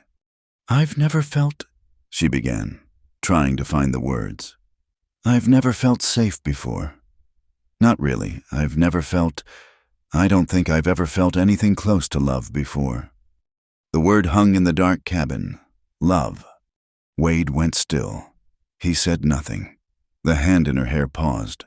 He did not say it back. He could not. The word was a foreign country, a place he had burned to the ground. But he pulled her closer, his arm tightening around her, a possessive, desperate grip. He held her as if he was shielding her from the entire world.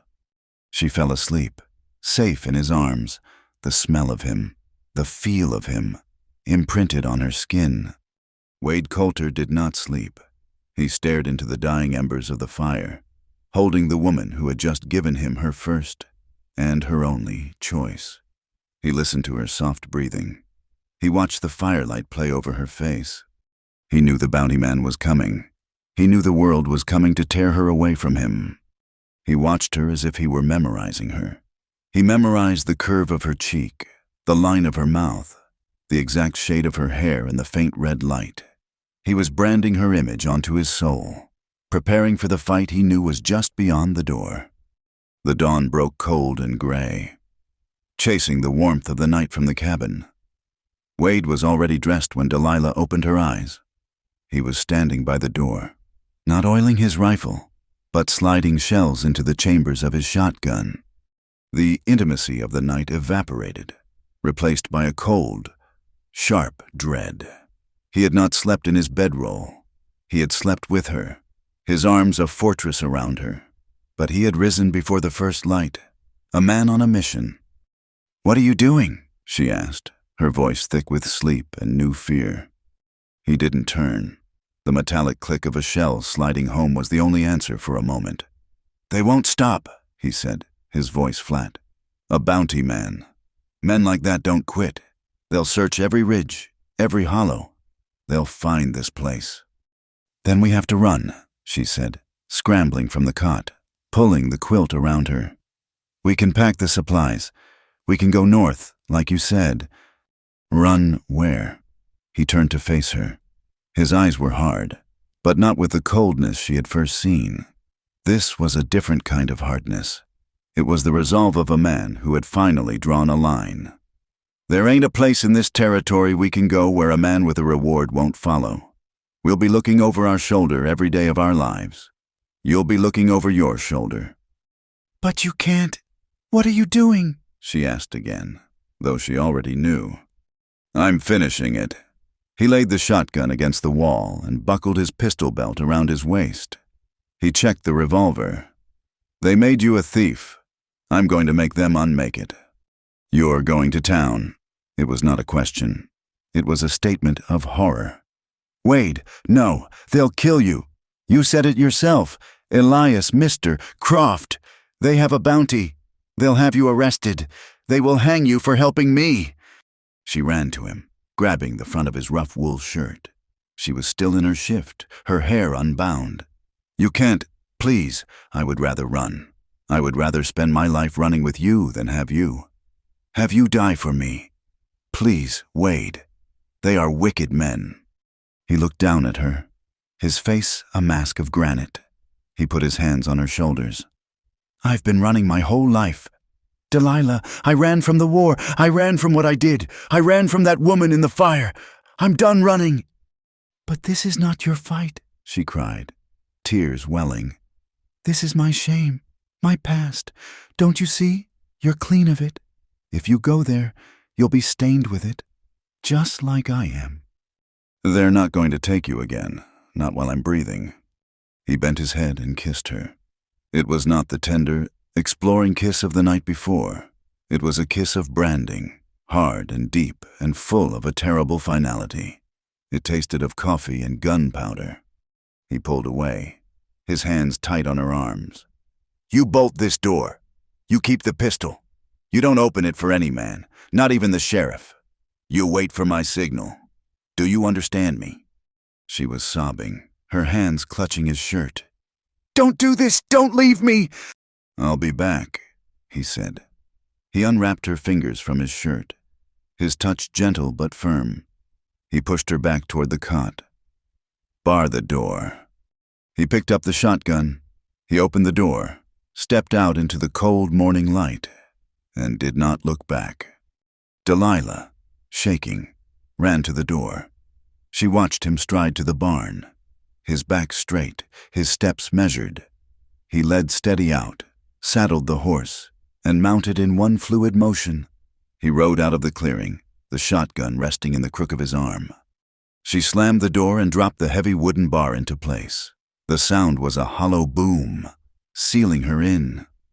She was alone. She ran to the table and grabbed the pistol.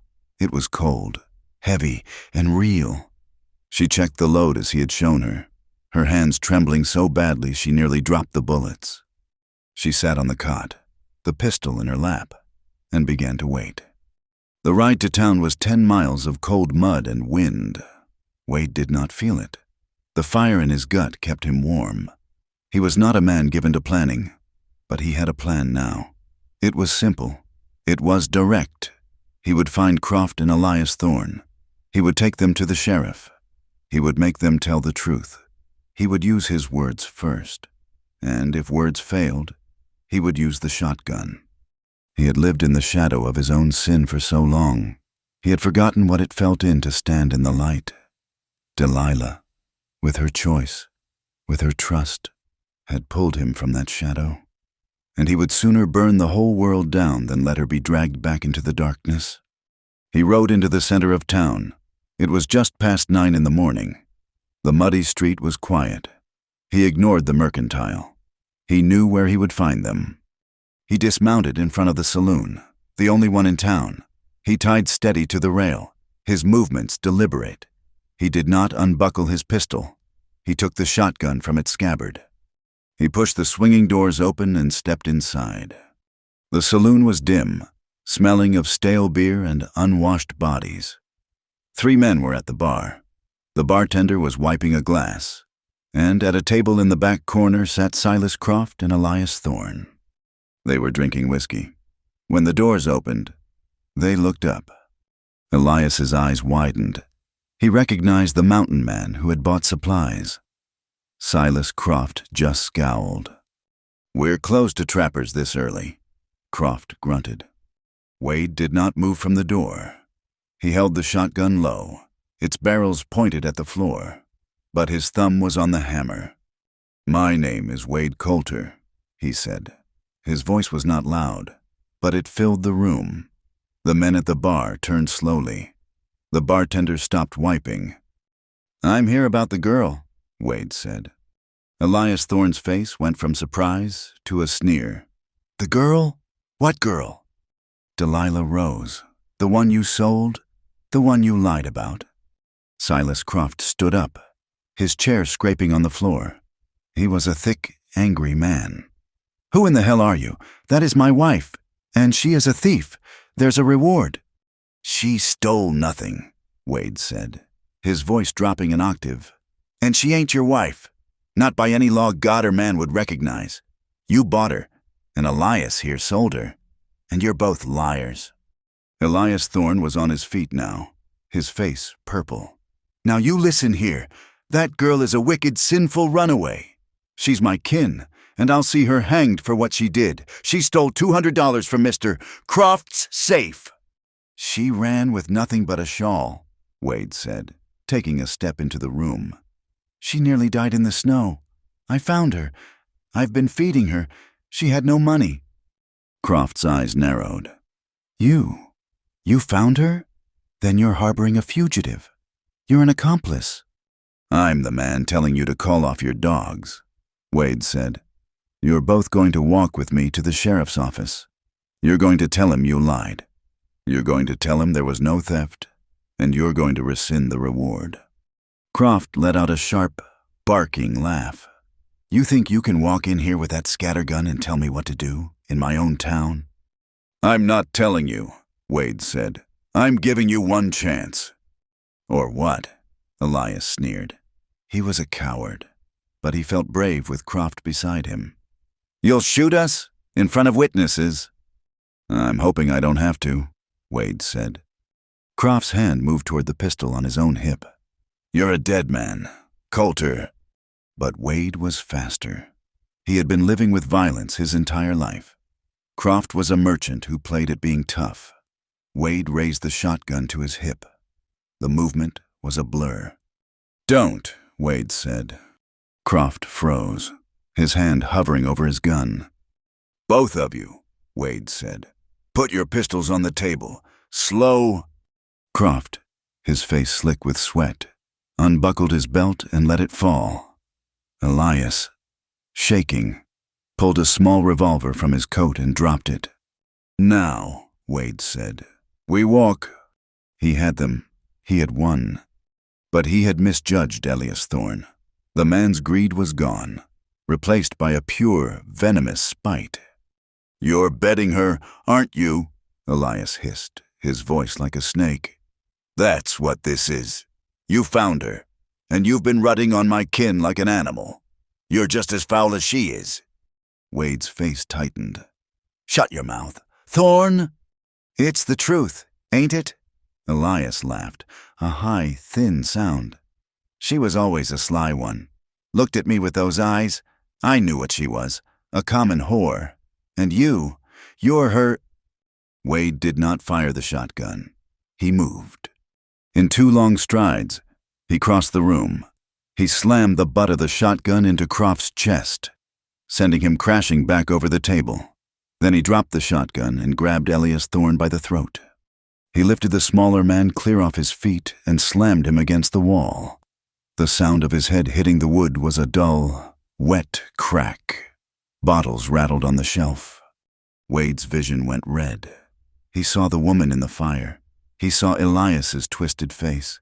He saw every man who had ever hurt someone weaker. He punched Elias in the stomach, a short, brutal blow that drove the air from his lungs. Elias gagged.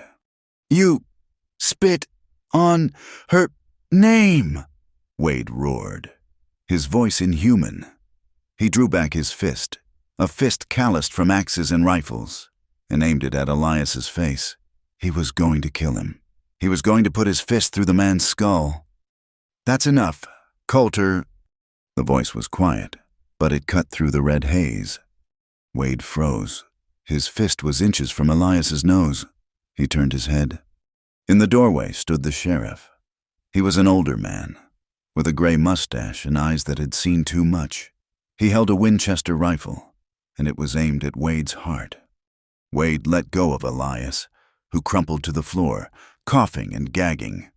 Silas Croft was getting to his feet, pulling a derringer from his boot. "I wouldn't. Silas," the sheriff said, not moving his rifle. "He'll have you in pieces before you clear the leather." Croft froze.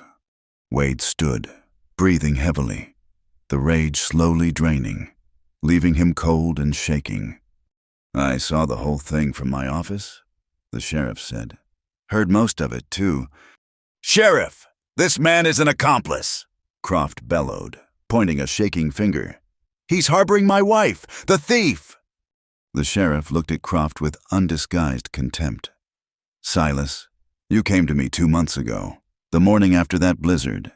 You told me your new wife had run off. You didn't say a word about any stolen money, not for 2 weeks. It only became a theft when you realized folks were laughing at you." He then looked at Elias, who was crawling on the floor. "And you, Thorne, you're a pig." He looked back at Wade. "I know who you are. Coulter, you keep to yourself. You pay your way.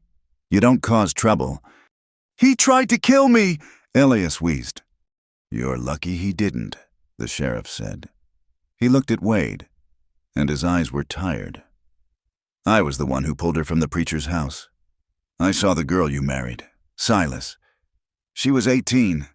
She was a child. I saw what you pulled her from. And I'd have run, too." He jerked his rifle toward the door. "Get out, Coulter!" Wade stared. "The reward?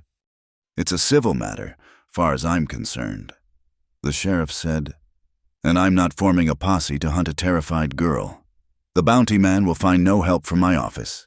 Now go, take your shotgun and get out of my town." Wade looked at Croft, who was staring at the sheriff in disbelief. He looked at Elias, who was spitting blood. "Just don't come back," the sheriff warned.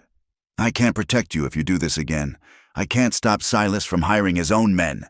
Now go!" Wade picked up his shotgun. He backed out of the saloon, his eyes locked on Croft. He stepped out into the bright sunlight, his heart hammering. He had not won, but he had not lost. He had bought them time. He untied Steady, mounted, and rode out of town, his back rigid, expecting a bullet. None came. At the cabin, Delilah had passed from panic to a dull, numb terror. The sun was high. Hours had passed. Every sound was an enemy. She was standing by the window, peering out a small crack, when she heard it, a horse. But it was in the wrong place. It was coming from the north, from the trees, not from the southern trail to town. She raised the pistol, her hands slick with sweat. A man stepped out of the trees. He was not Wade. He was a thin, tall man in a long duster. He had a rifle in his hands, and his eyes were scanning the clearing. He saw the cabin. He saw the faint wisp of smoke from the chimney she had forgotten to put out. He smiled. It was not a pleasant smile. He walked toward the cabin, his rifle held ready. "I know you're in there, little lady," he called out, his voice oily. "Mister, Croft just wants his property back, and his money. You come on out, and we'll make this easy." Delilah's blood ran cold. This was him, the bounty man. He had found her. Wade was not here. She was alone. She backed away from the door, raising the pistol. Her arms were shaking so badly she could barely aim. The man reached the porch. He tried the door. It was barred. Don't be difficult, he sighed. He stepped back, raised his boot, and kicked the door. Hard. The wood groaned. The bar held. "That's a stout door," he called, almost cheerfully. "But this ain't." He moved to the single window. With one quick motion, he smashed the butt of his rifle through the glass. Shards sprayed into the cabin. Delilah screamed. "There you are," he said, his voice closer. He reached a hand in, fumbling for the latch. "Get back!" Delilah shrieked. "I have a gun!" The man laughed. "So do I, sweetheart. A bigger one." He found the latch and threw the window open. He started to climb through, his rifle clutched in one hand. Delilah, trapped against the far wall, did what Wade had taught her. She raised the pistol with both hands. She pulled the hammer back. She aimed at the center of the man climbing through her window. And she pulled the trigger. The explosion was deafening in the small cabin. The pistol bucked in her hands, slamming her back against the wall. The cabin filled with thick, sulphurous smoke. The man at the window made a noise, a sharp, wet grunt. He stopped climbing. He looked down at his chest, where a dark, spreading stain was blossoming on his duster. He looked up at her, his eyes wide with a terrible, final surprise.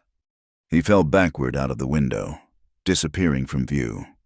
Delilah stood, frozen, the heavy pistol still pointed.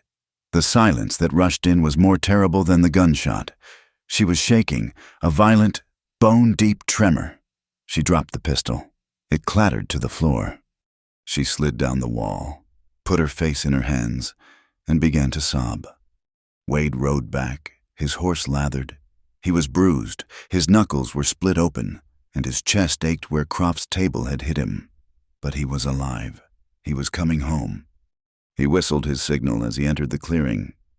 There was no answer. "Delilah!" he yelled. The door was still barred. He ran to it, pounding. "Delilah, it's me! Open the door!" He heard a scraping sound, and the bar was lifted. The door opened. She stood there, pale as a ghost, her face streaked with tears and soot. The front of her dress was spattered with blood. Not her blood. Wade's heart stopped. He looked past her. The cabin was a wreck. The window was shattered. Glass was everywhere. There was a dark pool of blood on the floor just under the sill. He grabbed her, his hands frantic. "Are you hurt? Did he touch you?"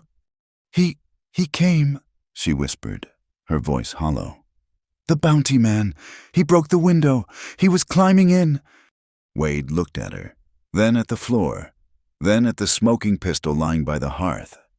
He pieced it together. He looked back at her. She was staring at her own hands, which were covered in powder burns. "I killed him. Wade, I shot him. He's outside." Wade pushed her gently aside and went to the broken window. He looked out.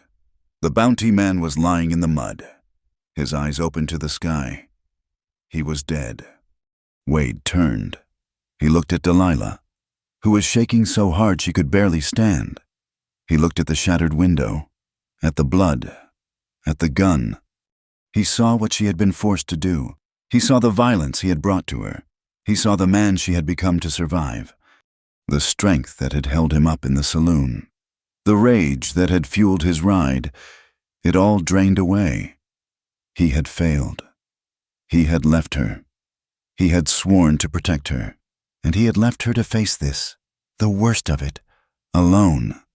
He crossed the room and pulled her into his arms. And Wade Coulter, who had not cried at the war, who had not cried at the fire, who had not cried in a decade of lonely, bitter nights, buried his face in her hair and broke. He sobbed. They were not quiet, restrained tears.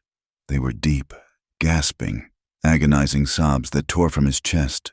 He held her, his body shaking, and he wept for the man she had killed, for the woman in the fire, for the killer he was, and for the innocence he had just watched her lose. Delilah, shocked by his sudden, raw grief, did the only thing she could. She held him back. She clutched his shirt, her own tears staining his chest. and she held the man who was breaking apart in her arms. "It's all right, Wade," she whispered, stroking his hair. "I'm here. You're home. We're safe." They stood in the middle of the ruined cabin for a long time, two broken people holding each other together. Later, when the tears were gone, a new, cold clarity settled in. They had survived, but their pasts were not gone. They were lying in the mud outside the window and bleeding on the saloon floor in town. "We can't erase it," she said, her voice quiet. "No," he said, his voice hoarse. He looked at her. "But we can survive it, together." He went outside. He dealt with the body of the bounty man, burying him in a deep grave in the trees, far from the cabin. Delilah cleaned the glass. She scrubbed the blood from the floor. When Wade returned, he was grim, but the despair was gone. He walked to the chest where he had placed her mended wedding dress. He took it out. He held it for a moment, then took it to the stove and fed it to the fire. She came and stood beside him. They watched the white fabric blacken, curl, and turn to ash. It was a funeral. It was a baptism. His shirt was torn at the shoulder, and the cut on his knuckles was bleeding again. "You're hurt," she said. "It's nothing." "Sit," she commanded, her voice gentle but firm. He sat. She brought the basin of water and the rags. She fetched her sewing needle, not the heavy one he used for leather, but her own, fine one. She cleaned his split knuckles. She stitched the gash on his shoulder, her movements precise, her touch light. He did not flinch. He just watched her face, memorizing it again. This new, stronger face. When she was done, she picked up the pistol from the floor. She held it, her hand steady now. "I don't want this," she said. He nodded. He took it from her. Together, they went outside to the new garden bed they had built. The soil was dark and rich. Wade used his hands to dig a hole, deep in the center of the bed. He placed the pistol in the hole. Delilah covered it, her hands pushing the soil back, burying the violence beneath the place where new life was meant to grow. They did not wait for the sun to set. They left within the hour. The cabin was a tomb. The grave in the woods was a secret, and the shattered window was a violation. It was no longer a sanctuary. It was a scar. Wade was ruthless in his packing. He took only what they needed to survive, not what they needed to be comfortable. Flour, salt, bacon, and coffee. The 2 heavy wool blankets and the quilts from the cot. His axe, his remaining ammunition, his whetstone, and his rifle. He loaded his horse, steady, until the animal's back was bowed. Delilah dressed in the new calico dress and the sturdy boots. She packed the fleece-lined coat, though the day was warming. She took her needle and thread, and the woolen shirt of his she had been mending. It was the only thing from her old life, the life in the cabin, that she wanted to keep. She looked at the garden bed, the soil dark and rich, the pistol buried beneath it. "It will grow," Wade said from behind her. She nodded, though she knew they would never see it. He helped her mount the horse. There was no room for her to ride, so he would walk. He grabbed the reins, his face set. "We go north," he said, "into the high country. There's a valley I know, near the Gallatin Range. I helped map it for the railroad survey, before they chose the southern pass. It's empty, good water, good timber." "Is it far?" she asked.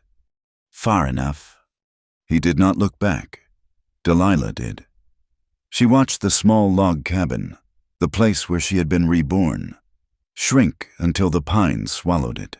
She turned her face north and did not look back again. The first days were the hardest. They moved out of the foothills and onto the great, open plains that rolled like a brown ocean toward the mountains.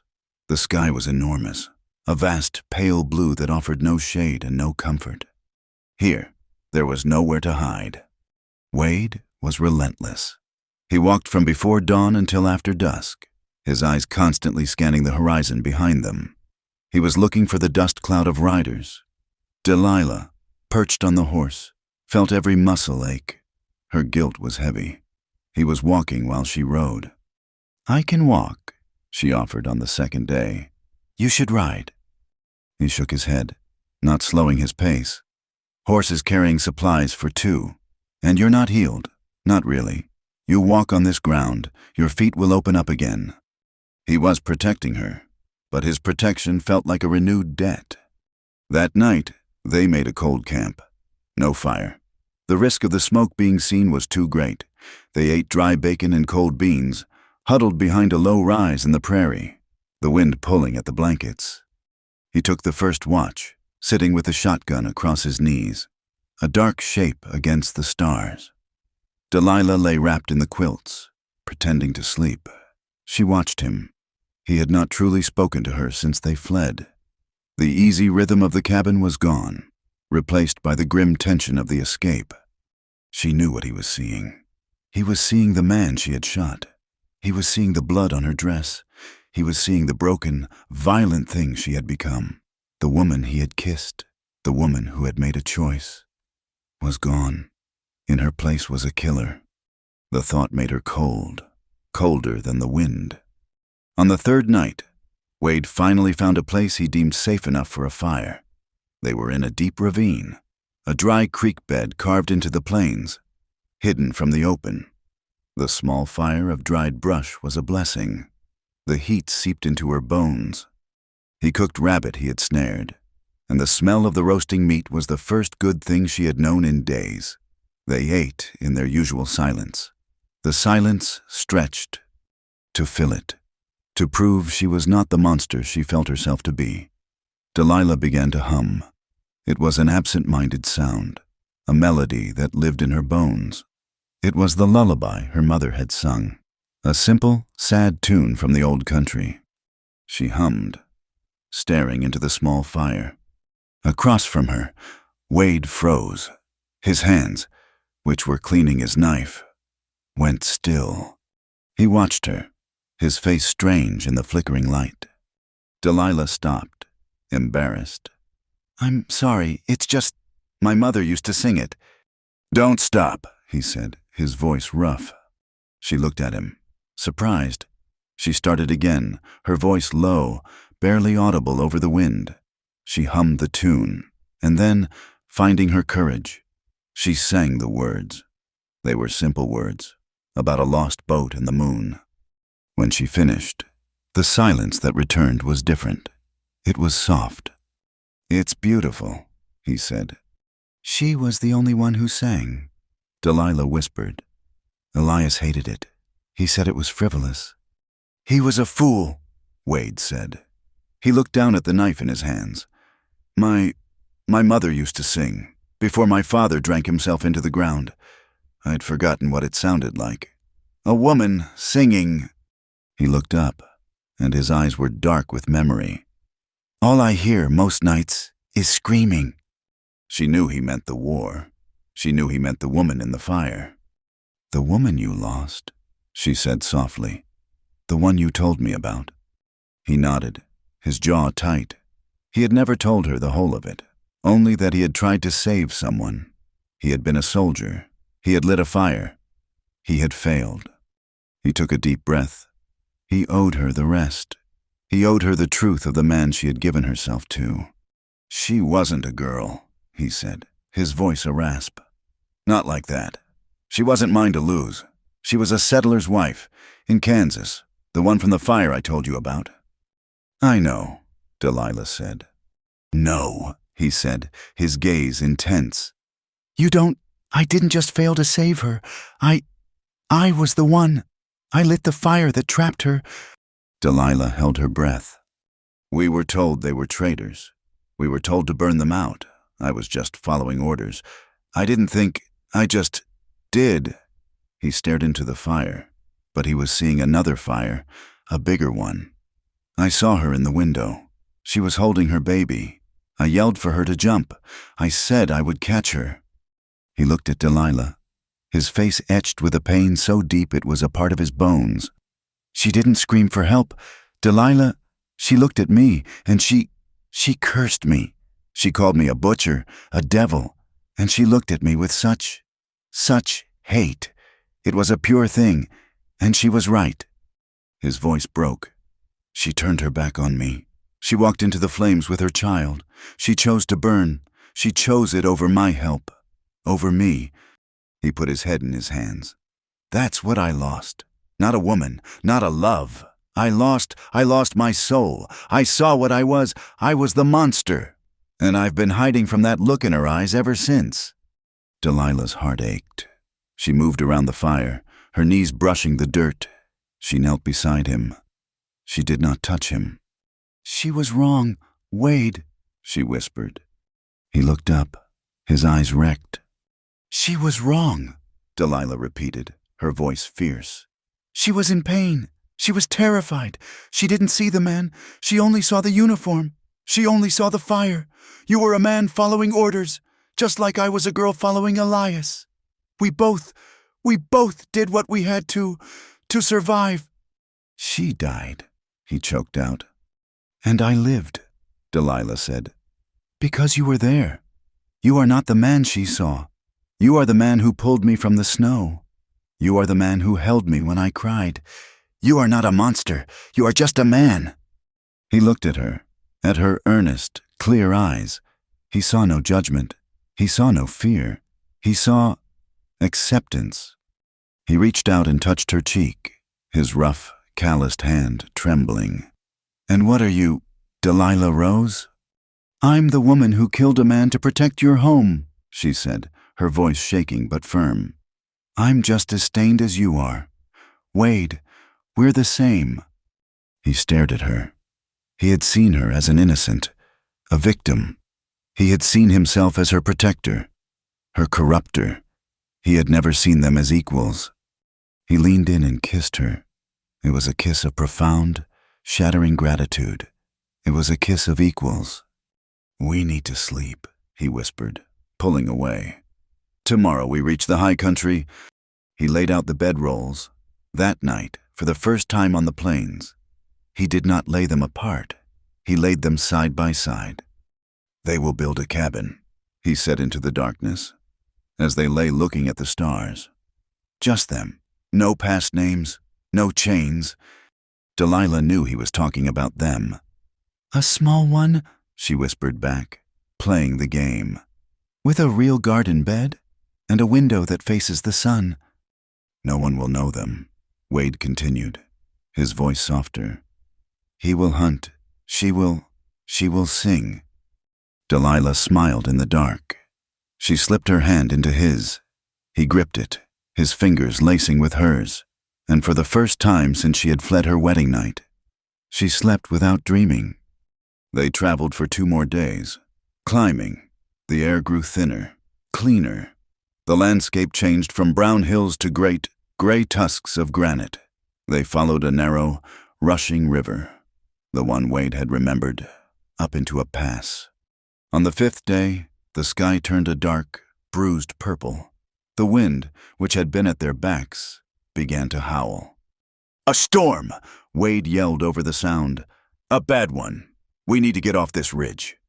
He led the horse down a steep incline, sliding on the loose shale. The temperature dropped.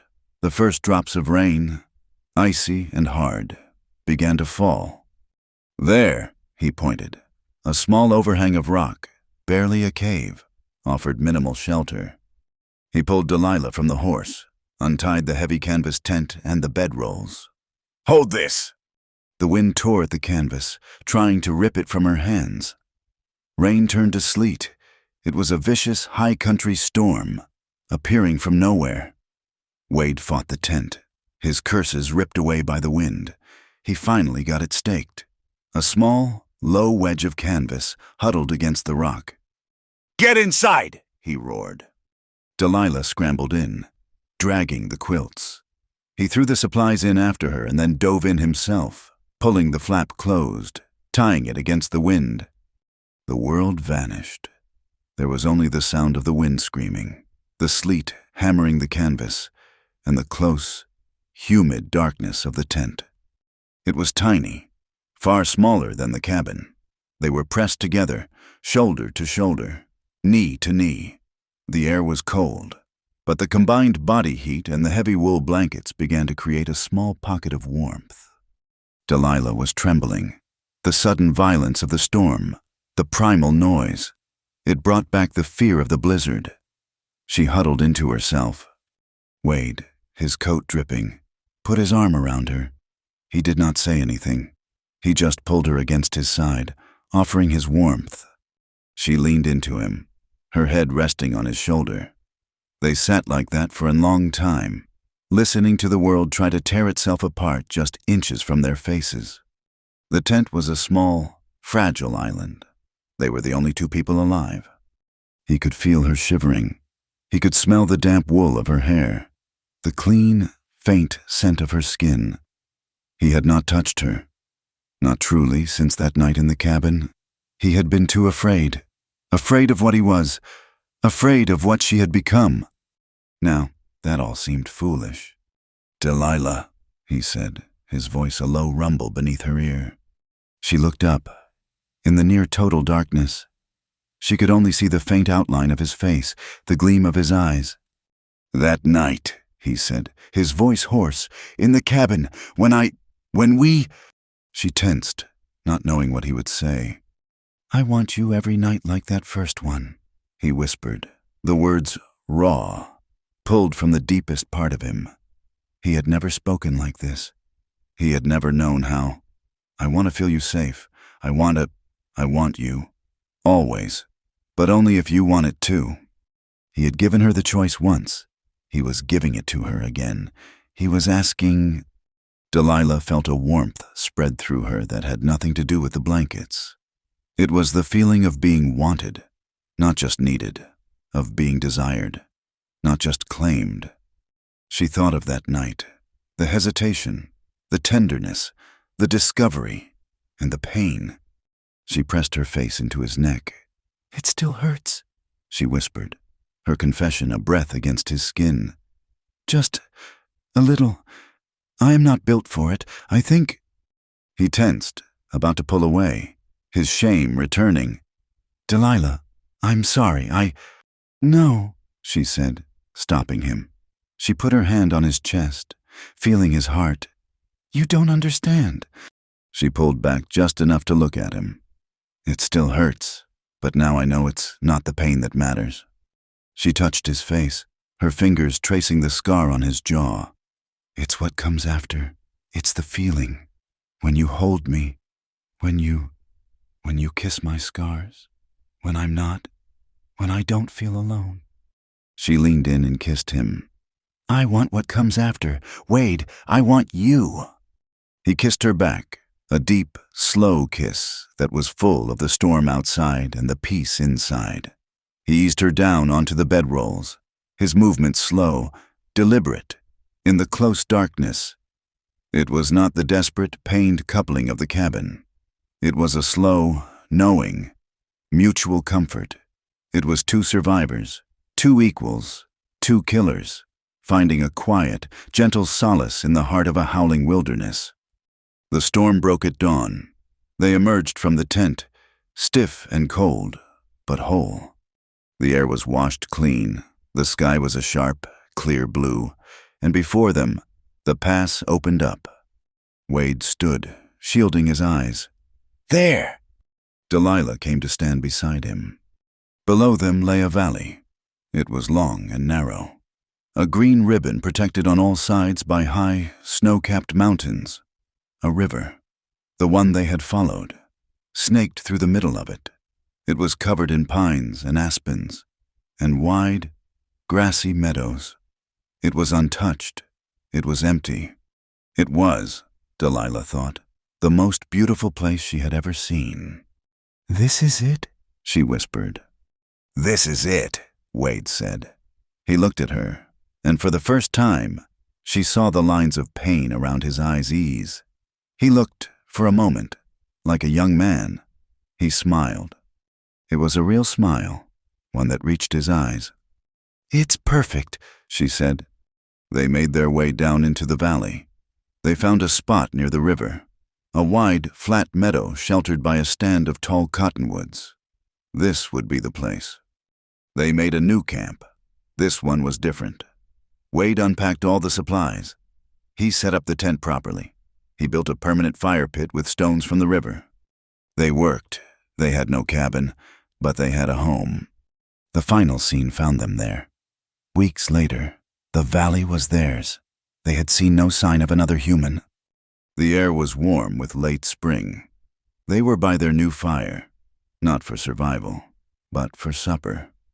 Delilah was stirring a pot of stew, the smell rich and good. She had not burned it. Their hands were stained with dirt. They had spent the day turning the soil, using the flat blade of the axe in their hands, building a new garden bed, a real one. Her hair was tangled, loose strands sticking to her cheek. His beard had grown fuller. They were rough. They were dirty, but their eyes were clear. Wade was standing by the largest of the cottonwoods. He was using his small knife. He had been carving for an hour, his movements precise. Delilah came up behind him, wiping her hands on a rag. What are you doing? He stepped aside. He had carved his name into the soft bark of the tree, Wade. And just below it, he had carved hers, Delilah. She stared at it. It was not a brand. It was not a claim. It was a statement. This was their place. This was their life. They were rooted here, together. She felt a swell of emotion so powerful it almost buckled her knees. All the fear, all the running, all the blood. It had all led to this, to a name on a tree. She wrapped her arms around him from behind, pressing her cheek against his scarred, strong back. He stopped carving and put his hands over hers, holding them tight against his chest. We survived, she whispered, her voice thick. Together. Thank you for listening to this story. We would love to hear your thoughts and where you are listening from. So please drop a comment. If you enjoyed this, be sure to subscribe to From Wild West.